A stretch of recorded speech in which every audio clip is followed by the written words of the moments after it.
Hello everyone. Today we are going to discuss topic cognizable and non-cognizable offences, and we'll cover along with this the section 151 and 156 of the CRPC. Firstly, let's see what the cognizable offence means. The term cognizable offence has been defined under section 2C of the CRPC. It states cognizable offence means an offence for which and cognizable case. यहाँ पे आप देखेंगे कि एक दो term use की गई हैं। One is the cognizable offence and the second is the cognizable case. Means a case in which a police officer में in accordance with the first schedule और under any other law for the time being in force arrest without warrant.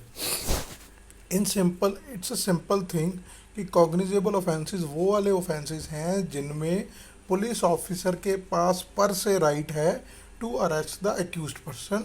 That means the police officer need not to obtain the permission from the court और the magistrate to arrest a accused person. तो इन्होंने term यहाँ पे cognizable case क्यों use किया है? ये जो टर्म है कॉग्निजेबल केस, ये टर्म यूज़ क्यों किया है? कई बार क्या होता है कि सपोज करो कि ए ने एक ऑफेंस किया ड्यूरिंग, सपोज करो मर्डर का ऑफेंस किया। मर्डर का ऑफेंस करते हुए उसने कुछ ऐसे ऑफेंसेस साथ में उसी ट्रांजैक्शन में किए, मर्डर का ऑफेंस कॉग्निजेबल हो गया। उसने एक और ऑफेंस किया ड्यूरिंग दिस ट्रांजैक्शन जो कि नॉन कॉग्निजेबल है सभी एक ही ट्रांजैक्शन में। कॉग्निजेबल और नॉन कॉग्निजेबल में सबसे पहले डिफरेंस ये है, कॉग्निजेबल केस में पुलिस पर से अरेस्ट कर सकती है और नॉन कॉग्निजेबल में police without warrant without the permission of the court arrest नहीं कर सकती। कॉग्निजेबल केसेस में पुलिस एफआईआर लॉन्च करेगी और नॉन कॉग्निजेबल में पुलिस एनसीआर रजिस्टर करेगी, नॉन कॉग्निजेबल रिपोर्ट। तो इसमें हम देखेंगे कि एक तो कॉग्निजेबल ऑफेंस है सेम ट्रांजैक्शन में, एक नॉन कॉग्निजेबल है। तो उसको जो मानते हैं हम, उसको हम मानते हैं कॉग्निजेबल केस। कि नॉन कॉग्निजेबल पे अगर इंडिविजुअली नॉन कॉग्निजेबल केस किया होता तो पुलिस के पास ना तो पर से इन्वेस्टिगेशन की पावर थी, ना पर से अरेस्ट की पावर थी, ना पुलिस ने एफआईआर लॉन्च करनी थी। अगर इन्वेस्टिगेट करना था नॉन कॉग्निजेबल केसेस में, वो जुडिशियल मजिस्ट्रेट की परमिशन के साथ करना था। उन्होंने अरेस्ट करना था तो जुडिशियल मजिस्ट्रेट से वारंट लेके अरेस्ट करना था। बट इस एग्जांपल में एक्यूज ने कॉग्निजेबल एंड नॉन कॉग्निजेबल दोनों ऑफेंसेस किए हैं। तो cognizable offences basically serious offences consider किए जाते हैं। तो अगर एक सीरियस और एक नॉन सीरियस ऑफेंस एक साथ किया है तो हम उसको इकट्ठे को सीरियस केस मानते हैं और उसमें पुलिस ऑफिसर के पास पावर होती है कॉग्निजेबल केस की तरह ही ट्राई करने की। वो इसको कॉग्निजेबल केस मानेगा। आगे है section 2L, non cognizable cases क्या हैं?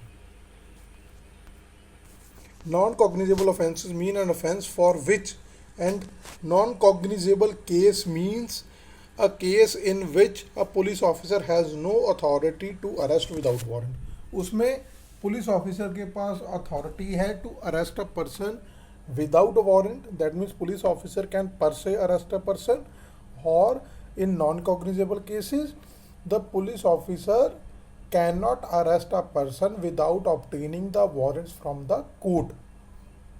अब हमें क्वेश्चन राइज होता है, कैसे पता लगेगा कि ऑफेंस कॉग्निजेबल है कि नॉन कॉग्निजेबल है?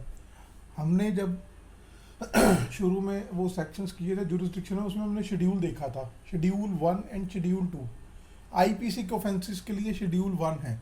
शेड्यूल 1 में जो 4 कॉलम्स दिए गए हैं जिनमें हमने देखा था सेक्शन नंबर था, डिस्क्रिप्शन ऑफ ऑफेंस था, वैसे ही उन्होंने एक कॉलम दिया हुआ था, वो था whether the offence is cognizable और non cognizable.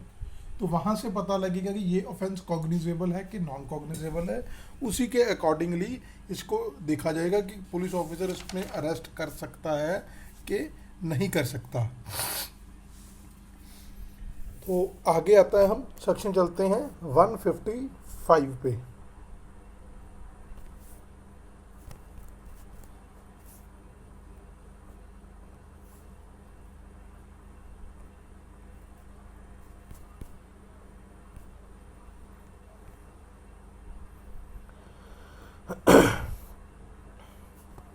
One 155 is with regard to the information as to non-cognizable offences and the investigation of those non-cognizable offences। सबसे पहले हम एक बार रीड करते हैं first clause. When information is given to an offence in charge of a police station of the commission within the limits of such station of a non-cognizable offence, he shall enter or cause to be entered the substance of the information in a book। यहाँ पे book है, this book is called NCR. NCR होती है ये non cognizable register होता है एक police station में। To be kept by such officer in such form as the state government may prescribed in this behalf and refer in the information to magistrate। मतलब कि जब पुलिस ऑफिसर के पास information आती है, जो police officer in charge of police station है regarding the commission of offence, कहाँ पे हुआ, within the limits of such station, कि उस पुलिस स्टेशन की लिमिट्स में अगर एक ऑफेंस कमिट हुआ है और वो ऑफेंस नॉन कॉग्निजेबल ऑफेंस है, then the police officer shall register the information या substance of that information in the book which is called non-cognizable register NCR, to be kept by such officer in such form as may be prescribed by the government and refer the information to the magistrate। और non cognizable report में record करने के बाद उसकी information वो magistrate को पास करेगा। ये सिंपल है क्लॉज 1। क्लॉज 2 कहता है no police officer shall investigate, the word shall has been used, no police officer shall investigate a non cognizable case without the order of a magistrate having power to try such case or commit the case for the trial। सबसे पहले तो जो इन्होंने condition लगाई है वो है कि prohibition upon the police officer to investigate the case without the permission, कि police officer can not investigate without permission. Without permission वो इन्वेस्टिगेट नहीं कर सकता। अगर वो कर लेता है इन्वेस्टिगेशन विदाउट परमिशन, सपोज करो the police officer does an investigation without the permission of the magistrate, तो उसमें क्या होगा, तो दो चीज़ें हो सकती हैं कि उसने विदाउट परमिशन इन्वेस्टिगेशन की। पहला तो जो अक्यूज्ड है अंडर सेक्शन 482 CRPC क्वेश्चन के लिए जा सकता है उस इन्वेस्टिगेशन की, या जो पुलिस रिपोर्ट उसने फाइल बनाई है, पुलिस ने इन्वेस्टिगेशन की कि ऑफेंस की नॉन कॉग्निजेबल की without the permission from the judicial magistrate, तो उस केस में अक्यूज के पास पहली रेमेडी है, वो क्वेश्चन करवा सकता है इन्वेस्टिगेशन की, अगर पुलिस रिपोर्ट बना दी है तो पुलिस रिपोर्ट की। सेकंड क्या हो सकता है, जो जुडिशियल मजिस्ट्रेट के पास पुलिस रिपोर्ट फाइल होगी वो उस पुलिस रिपोर्ट पे कॉग्निजेंस लेने के लिए रिफ्यूज़ कर सकता है। जुडिशियल मजिस्ट्रेट बोल सकता है कि ये जो आपने पुलिस इन्वेस्टिगेशन की है नॉन कॉग्निजेबल ऑफेंस की है and it has been done without taking the permission from the court, therefore I am not taking the cognizance on this report, वो रिफ्यूज़ कर सकता है। अब क्वेश्चन राइज होता है कि वो मजिस्ट्रेट कौन सा मजिस्ट्रेट होगा जिससे पुलिस ऑफिसर को परमिशन लेनी पड़ेगी। नो पुलिस ऑफिसर, क्लॉज 2 क्या कहता है, no police officer shall investigate a non cognizable case without the order of a magistrate having power to, the magistrate having power to try such case और to commit the case for the trial. मतलब कि उस magistrate के पास या तो power है उस case को ट्राई करने की या उस केस को कमिट करने की ट्रायल के लिए। सपोज करो कि पुलिस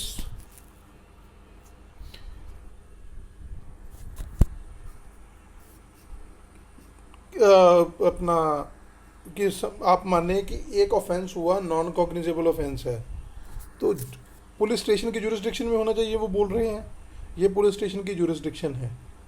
इसमें अगर कोई भी ये वन ऑफेंस होता है इस जुरिस्डिक्शन में, ये पुलिस स्टेशन की जुरिस्डिक्शन जिस मजिस्ट्रेट के पास है, जो मीन्स इस पुलिस स्टेशन की जुरिस्डिक्शन के केसेस को ट्राई कर सकता है, वो मजिस्ट्रेट से परमिशन लेनी पड़ेगी इस केस को इन्वेस्टिगेट करने की।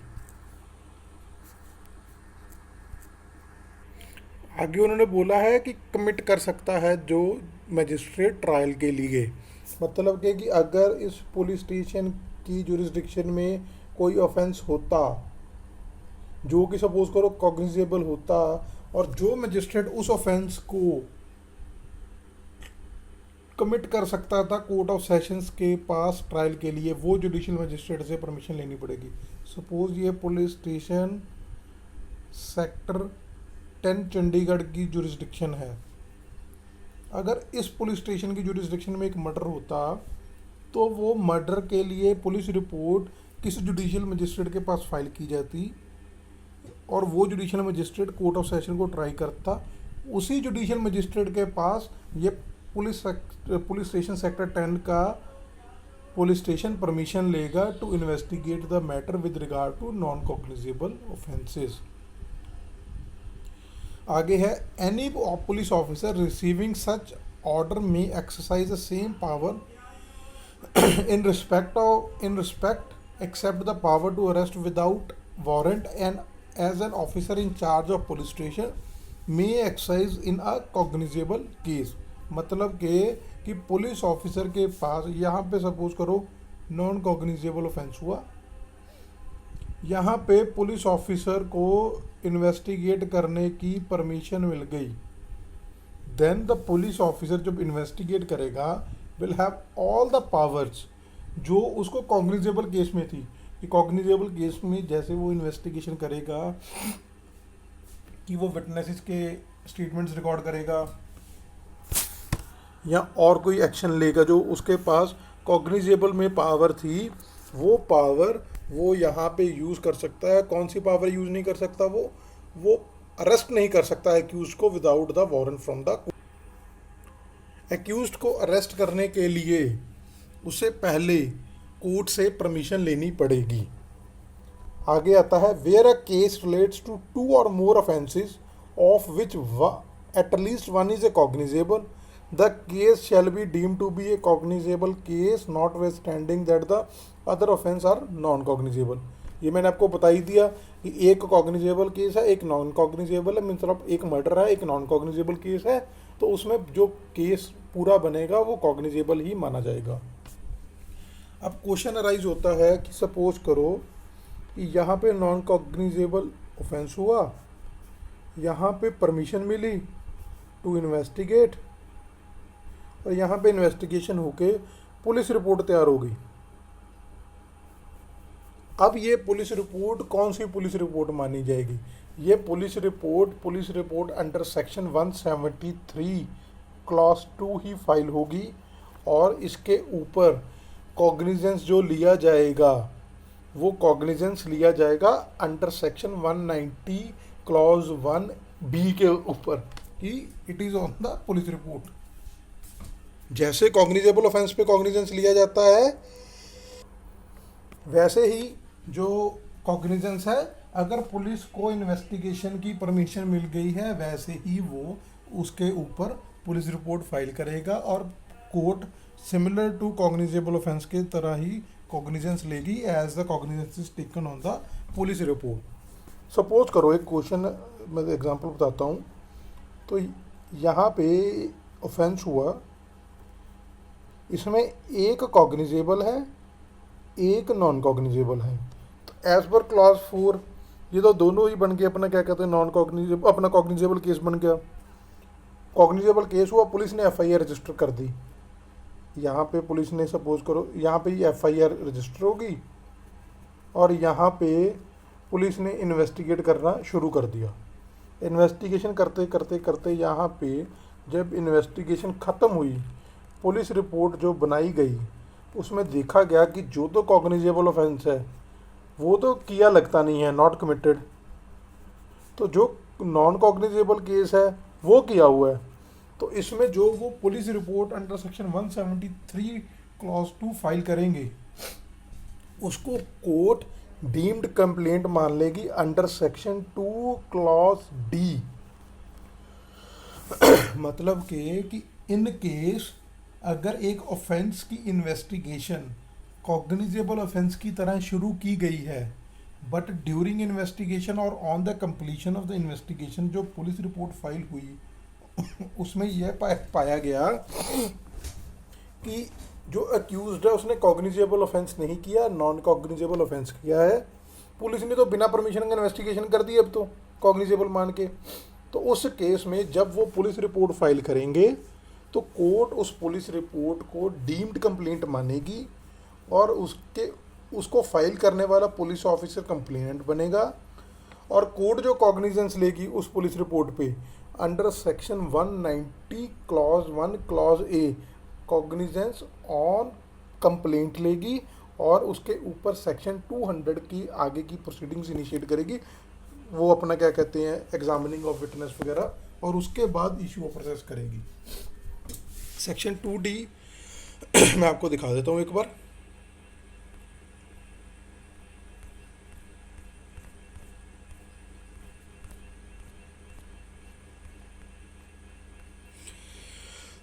To D explanation, 2D explanation में आएगा।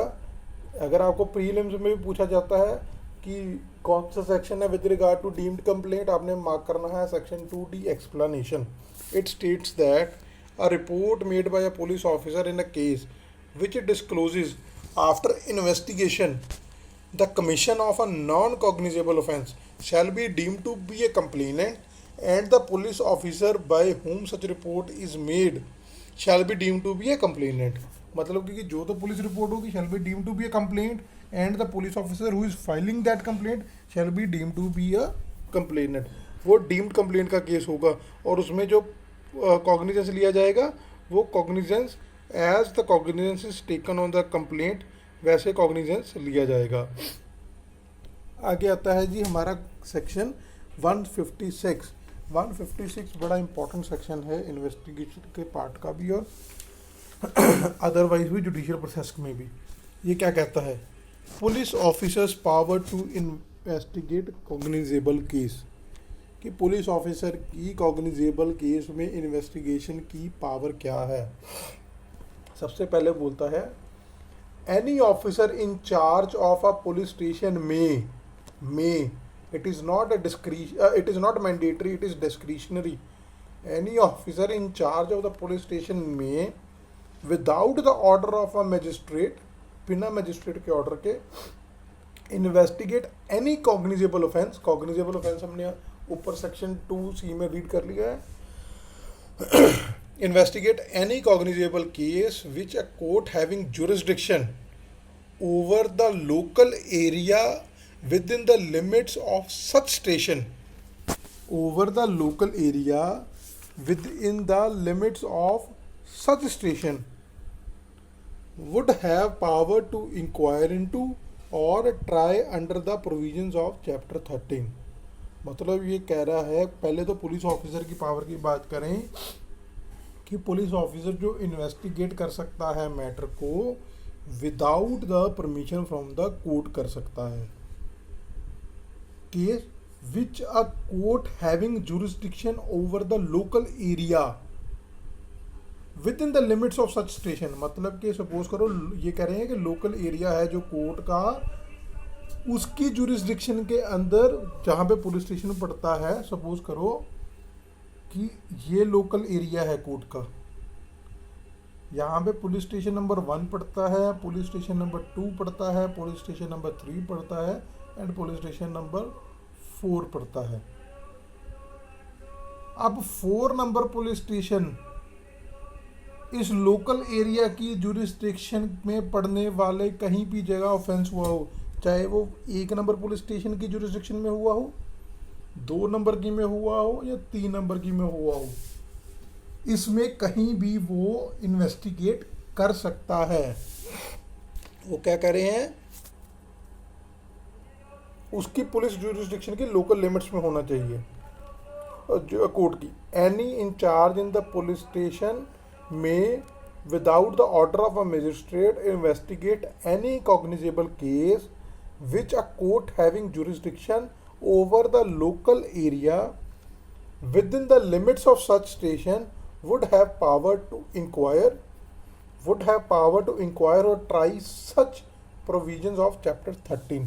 मतलब कि अगर कोर्ट की जुरिस्डिक्शन इतनी है और उसके अंडर 4 पुलिस स्टेशन पड़ रहे हैं और उस कोर्ट की जुरिस्डिक्शन के अंदर कहीं पे भी कोई भी ये पुलिस वाला, ये सपोज करो ये 4 नंबर पुलिस स्टेशन वाला कहीं भी कर सकता है। हमने क्या देखना है, इस पुलिस ऑफिसर की इन्वेस्टिगेशन पावर को देखने के लिए कर सकता है कि नहीं कर सकता। हमने कोर्ट की जुरिस्डिक्शन को देखना है कि कोर्ट की जुरिस्डिक्शन किस एरिया पे है, जहाँ पे अगर कोई ऑफेंस कमिट हो कोर्ट उसको ट्राई कर सके या कोर्ट उसका अपना इंक्वायर कर सके मैटर।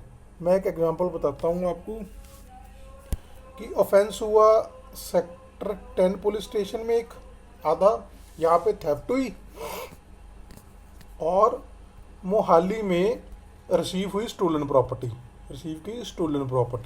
यहाँ पे थेफ्ट कमिट हुई। अब सेक्टर 10 पुलिस स्टेशन की जुरिस्डिक्शन जिस जुडिशियल मजिस्ट्रेट के पास है, अब सेक्टर 10 की जुरिस्डिक्शन नहीं देखेंगे इन्वेस्टिगेशन के लिए, हम देखेंगे कि jurisdiction of judicial magistrate sector 10 की किसके पास है। जो मजिस्ट्रेट इस थेफ्ट को ट्राई या इंक्वायर कर सकता है, उस मजिस्ट्रेट की जुरिस्डिक्शन में आने वाला पुलिस ऑफिसर, पुलिस स्टेशन का पुलिस ऑफिसर उसको इन्वेस्टिगेट कर सकता है। सिमिलरली आधा ऑफेंस यहाँ पे हुआ, आधा मोहाली में भी है। अब मोहाली जो पुलिस अथॉरिटी है, वो जुडिशियल मजिस्ट्रेट जो रिसीविंग स्टोलन प्रॉपर्टी को ट्राई कर सकता है या इंक्वायर कर सकता है, वो police officer with regard to this offence और थेफ्ट दोनों के ऑफेंस की वो अपना क्या कहते हैं इन्वेस्टिगेशन कर सकता है। आगे है, no proceedings of a police officer in any such case shall at any stage be called in question on the ground that the case was on which such police officer was not empowered under this section to investigate the matter। ये simple declaration है। Suppose करो sector 10 police station की jurisdiction थी, but उसको sector 1 police station ने investigate कर दिया, तो इस इन्वेस्टिगेशन को हम पर से सेटिसाइड नहीं कर सकते, only on the ground that कि सेक्टर 1 पुलिस स्टेशन के पास जुरिस्डिक्शन नहीं थी टू इन्वेस्टिगेट द मैटर। आगे है, any magistrate empowered under section 190 may order such investigation as above mentioned. Section 156(3) is a very important section. ये क्या कहता है, any magistrate empowered under section 190 मतलब कि कोई भी मजिस्ट्रेट जो कि एम्पावर्ड है कॉग्निजेंस लेने के लिए अंडर सेक्शन 190। अंडर सेक्शन 190 में कोई पर्टिकुलर मजिस्ट्रेट नहीं बताया गया, उन्होंने एनी मजिस्ट्रेट वर्ड यूज़ किया है। Any magistrate of any area can take the cognizance of an offence, वहाँ पे सिंपल लिखा है एनी मजिस्ट्रेट। एरिया मजिस्ट्रेट की तो बात ही नहीं की गई। इसका मतलब इसकी इंटरप्रिटेशन जो थ्रेटिकल हुई, तो वो क्या कहते हैं, any magistrate of any area can order for investigation. Theoretically तो ये होगा कि अगर सपोज करो कि ऑफेंस चंडीगढ़ में हुआ तो मोहाली वाला मजिस्ट्रेट भी ऑर्डर कर सकता है, क्योंकि वो भी कॉग्निजेंस ले सकता है। Any magistrate of any area can order for investigation, but practically नहीं होता ऐसे। प्रैक्टिकली ये पॉसिबल नहीं है, बट थ्रेटिकली पॉसिबल है। प्रैक्टिकली जो एरिया मजिस्ट्रेट होता है उस एरिया मजिस्ट्रेट ही ऑर्डर करता है। 156(3) की अगर हम कंप्लेंट फाइल करें तो हमेशा जिस पुलिस स्टेशन के अंडर ऑफेंस हुआ होता है वो पुलिस स्टेशन की जुरिस्डिक्शन जिस मजिस्ट्रेट के पास होती है, हम उसी पुलिस स्टेशन कोर्ट में जाकर के अपना क्या कहते हैं इन्वेस्टिगेशन के लिए रिक्वेस्ट कर सकते हैं। अब दो चीज़ें आ गई यहाँ पे 156 में दो चीज़ें आ गई। एक तो पुलिस ऑफिसर इन्वेस्टिगेट कर सकता है विदाउट परमिशन। दूसरा 156(3) में कोर्ट ऑर्डर कर सकती है for investigation of the matter. अब कोर्ट कब ऑर्डर करेगी? सपोज करो पुलिस ऑफिसर इन्वेस्टिगेट कर रहा है, देन तो कोर्ट ऑर्डर करेगी नहीं क्योंकि वो इन्वेस्टिगेशन कर ही रहा है, तो उसको ज़रूरत नहीं है। सपोज करो एक कॉग्निजेबल ऑफेंस हुआ, मर्डर हुआ, पुलिस ना तो एफआईआर लॉन्च कर रही है ना इन्वेस्टिगेट कर रही है मैटर। जो विक्टिम है उसने अंडर सेक्शन 156(3) अपना कंप्लेंट फाइल कर दी बिफोर जुडिशियल मजिस्ट्रेट। 156(3) का ऑर्डर तभी किया जा सकता है जब तक जुडिशियल मजिस्ट्रेट उसका कॉग्निजेंस ना ले। मतलब कि कॉग्निजेंस लेने से पहले यहाँ पे 156(3) आई तो राइट अवे कोर्ट ऑर्डर कर देगी पुलिस स्टेशन को टू इन्वेस्टिगेट द मैटर। ठीक है। अगर कोर्ट ने इस कंप्लेंट के ऊपर 156 के आगे आकर कॉग्निजेंस ले लिया, देन कोर्ट कैन नॉट, यहाँ पे कॉग्निजेंस ले लिया, then court can not order for investigation under section 156(3). इसमें क्या है कि 156(3) में हमने पहले भी वो उसके साथ बात की थी जब हमने इनहेरेंट पावर्स को डिस्कस किया था कि कोर्ट के पास इंसिडेंटल पावर्स हैं, एंसिलरी पावर्स हैं, इनहेरेंट पावर्स नहीं हैं। तो इसके ऊपर 156(3) में क्या हो सकता है, कोर्ट इन्वेस्टिगेशन की ऑर्डर कर सकती है या पुलिस ऑफिसर इन्वेस्टिगेट कर रहा है। यहाँ पे सपोज करो कि एफआईआर लॉन्च हुई और इन्वेस्टिगेशन चल रही है। यहाँ पे 156(3) की कंप्लेंट आई कि police officer is not doing the investigation in a proper manner, therefore the court can monitor the investigation under section 156(3). यहाँ पे कोर्ट 156(3) में इन्वेस्टिगेशन को मॉनिटर कर सकती है कि पुलिस ने जो इन्वेस्टिगेशन की वहाँ से वो स्टेटस रिपोर्ट मांग सकती है और पूछ सकती है कि आपने क्या क्या इन्वेस्टिगेशन की है। 156(3) does not provide the court to order to use the powers like an inherent powers। मतलब कि सपोज करो पुलिस ऑफिसर इन्वेस्टिगेट कर रहा है, यहाँ पे 156(3) आई, कोर्ट यहाँ पे ये नहीं बोल सकती कि आप शुरू से इन्वेस्टिगेशन करो, कोर्ट सिर्फ मॉनिटर करेगी।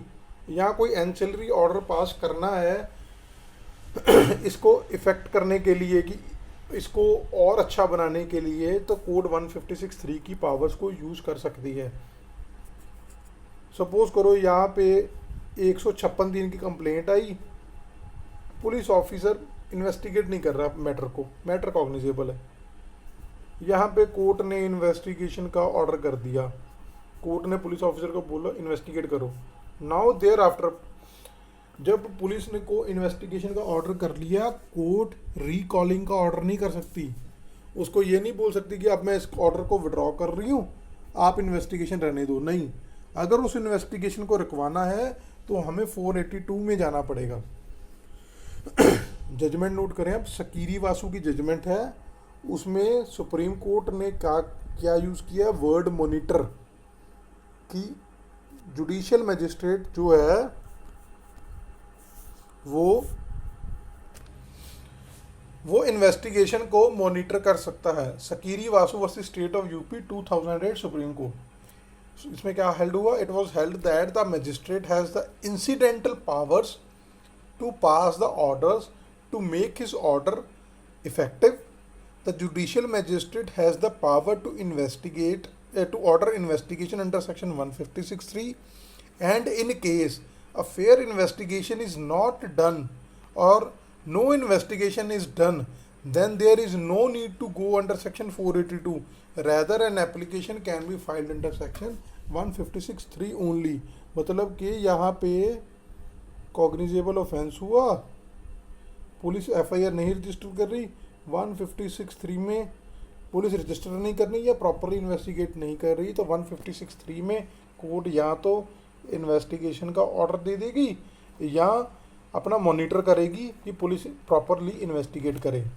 अगर कोर्ट को लगता है कि कोई ऑर्डर को इफेक्टिव करने के लिए सब्सिक्वेंट ऑर्डर की ज़रूरत है, तो उसके पास इंसिडेंटल पावर्स भी हैं। ये सारा केस है, स्कीरी वासु का केस है, ये आपको अच्छे से रीड करना पड़ेगा। Sakiri Vasu versus state of UP 2008 supreme court, इसमें मार्कंडे कार्ड जस्टिस ने इसको डिलीवर की है जजमेंट। ये बहुत इंपॉर्टेंट है 156(3) के लिए। अब सपोज करो 156(3) की जब कंप्लेंट आई, पुलिस ने एफआईआर लॉन्च करने से मना कर दिया, यहाँ पे ऑर्डर हो गया इन्वेस्टिगेशन करने का। तो अगर 156(3) में कोर्ट ऑर्डर करती है कि आप इन्वेस्टिगेट करो, तो उस केस में police shall register an FIR, then can police investigate the matter. मतलब कि जब 156(3) में कोर्ट ऑर्डर करेगी तो उसमें पुलिस सबसे पहले एफआईआर लॉन्च करेगी, thereafter the police can investigate the matter. कि अकेली इन्वेस्टिगेशन नहीं करेगी, और उसमें वो पुलिस अपना पहले एफआईआर करेगी, और जो उसमें सपोज करो यहाँ पे पुलिस रिपोर्ट आई, वो पुलिस रिपोर्ट अंडर सेक्शन 173(2) ही मानी जाएगी। ऑन द मीन्स चलान ही माना जाएगा, पुलिस रिपोर्ट मानी जाएगी either in the form of challan और क्लोजर रिपोर्ट। 173(2) में 173(2) में फाइल होगी, और जो कोर्ट कॉग्निजेंस लेगी 173 क्लॉज 2 की पुलिस रिपोर्ट का, वो under section 190 clause 1B cognizance on the basis of police report लेगी। ये नहीं कि आप कंप्लेंट पे लेगी या कुछ लेगी, वो पुलिस रिपोर्ट ही मानी जाएगी, चाहे कोर्ट ने ऑर्डर किया है उसको इन्वेस्टिगेट करने का। बट जब एफआईआर लॉन्च होगी तो नॉर्मल जो कॉग्निजेबल ऑफेंस की प्रोसीडिंग्स होती हैं वही अपना क्या कहते हैं आगे कंटिन्यू करेगी। अब इसमें क्वेश्चन एक अराइज हुआ कि can the magistrate recall his investigation order which he has order under section 156(3) in exercise of his incidental power. जो स्कीरी वासु में कोर्ट ने बोला कि जुडिशियल मजिस्ट्रेट के पास 156(3) में इंसिडेंटल पावर्स हैं कि कोई भी वो एंसिलरी ऑर्डर पास कर सकती है अपने प्रीवियस ऑर्डर को इफेक्टिव करने के लिए, या किसी और वजह से कि पुलिस को प्रॉपर जैसे इन्वेस्टिगेट नहीं करी, कोई ऑर्डर पास कर रही है ताकि वो प्रॉपर इन्वेस्टिगेट कर सके। तो उसमें क्वेश्चन राइज हुआ कि क्या अपना मजिस्ट्रेट रिकॉल कर सकता है ऑर्डर को। ये केस है धर्मेश भाई वासुदेव भाई versus state of Gujarat 2009 supreme court. तो इसमें कोर्ट ने बोला कि the magistrate does not have inherent powers and recalling order is not a part of incidental power, rather it is an order opposite to the earlier order, and hence such order can be passed only by the high court under section 482 and not by the judicial magistrate under section 156(3). मतलब कि यहाँ पे अगर 156(3) आई, यहाँ पे investigation का order हो गया, इस ऑर्डर को अगर रिकॉल करना है तो 482 ही रेमेडी है, सिर्फ वहाँ पे ही रिकॉल किया जा सकता है। 156(3) में इंसिडेंटल पावर्स में इसको रिकॉल नहीं किया जा सकता। जो विक्टिम है, अगर जो एग्रीव्ड है उसको इससे रिकॉल करवाना है, then he has to approach the high court under section 482। तो इसका कॉग्निजेंस हमने देख लिया कि कहाँ पे लेना है, वो 190 क्लॉज 1B में लिया जाएगा। इससे हमारा जो है ऑलमोस्ट जो है 156(3) भी ख़त्म हो गया। सबसे पहले आप ये देख लीजिए रेमेडी कैसे कैसे यूज़ करनी है। मतलब कि अगर सपोज करो कि आप पुलिस कॉग्निजेबल ऑफेंस हुआ, कॉग्निजेबल ऑफेंस पुलिस ने एफआईआर रजिस्टर नहीं की, सबसे पहले आप एसएसपी वगैरह के पास कंप्लेंट देंगे। ये नहीं कि आप सीधा 482 में पहुंच जाएं, वो ओवरबर्डन कर देगा हाई कोर्ट्स को। ये नहीं, रेमेडी प्रॉपर क्या बताएगी कैसे कैसे करना है। सबसे पहले आप हायर अथॉरिटी के पास अप्रोच करेंगे, एसएसपी के पास। अगर ये भी एक्शन नहीं लेता, देन अंडर सेक्शन 156(3), अगर ये भी एक्शन नहीं लेता, देन कम्स अंडर सेक्शन 482। मतलब कि 482 लास्ट रेमेडी है। हाँ, यहाँ से आप ये कर सकते हैं कि अगर यहाँ पे एफआईआर लॉन्च नहीं हुई, instead of going to the higher authority, you directly approaches the court under section 156(3). 156(3) is very much important for the means point of view as well as for the prelims point of view। तो आप इसको एक बार अच्छे से read कर लें, कुछ examples book से देख लें, तो केसेस जो मैंने बताए हैं उसको एक बार रीड जरूर कर ले, बहुत इंपॉर्टेंट केसेस हैं वो।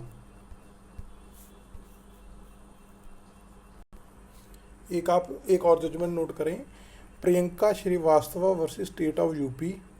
इसमें किस पे है ये जजमेंट है कि एफिडेविट एप्लीकेंट को फाइल करना पड़ेगा। अगर 156(3) में वो 156(3) में अगर कंप्लेंट फाइल कर रहा है, then he has to support the complaint along with the affidavit.